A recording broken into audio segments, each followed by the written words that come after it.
9 серпня у столиці у ботанічному саду імені Гришка відзначають День корінних народів світу. Основні простори присвячені тут 3 корінним народам України – кримським татарам, караїмам та кримчакам. Тут можна більше дізнатися про їхню історію, культуру та традиції. Ходімо, дізнаємось більше.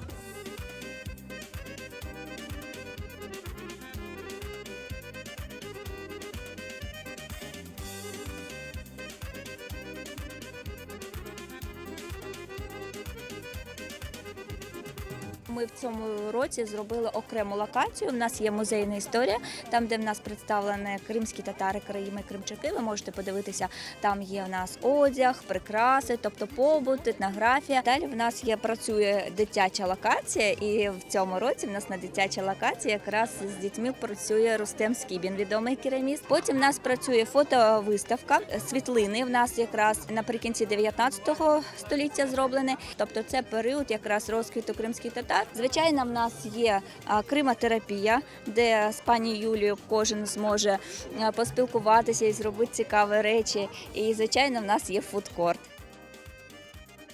Росія намагається нас знищити, і українців, і кримськотатар. І буває так, що в силу різних обставин, дуже складних, народи можуть щезнути. От так, як зараз відбувається з караїмами, кримчаками. І тому про них треба говорити повсюду, завжди, коли ми говоримо про кримськотатар, бо вони не просто ті, які жили і мають жити з нами поруч в Криму. Вони наші рідні, ми дуже споріднені народи, ми говоримо однією мовою, у нас дуже багато спільного в культурі, традиціях. І тому просто всі мають знати в Україні, якщо кримським татарам і українській державі вдасться зберегти і забезпечити майбутнє кримсько-татарського народу, це буде прямий шанс на збереження і розвиток караїмів і кримчаків. Про корінні народи треба розуміти одне. Це не є статусом якогось привілею.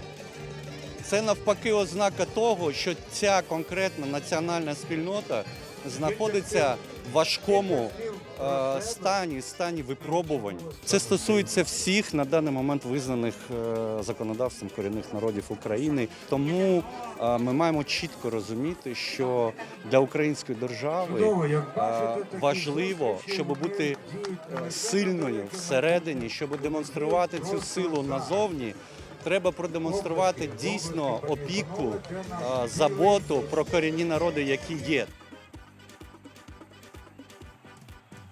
Дуже важливо, щоб і самі представники корінних народів знали про один одного, про нашу культуру, обичаї, але також, щоб і українці теж знали про нас, що ми є, що ми живемо на материковій частині України, але ми мріємо повернутися до Криму, і що Крим – це наша домівка, і що Крим, кримчані, вони з України в цій війні проти нашого ворога.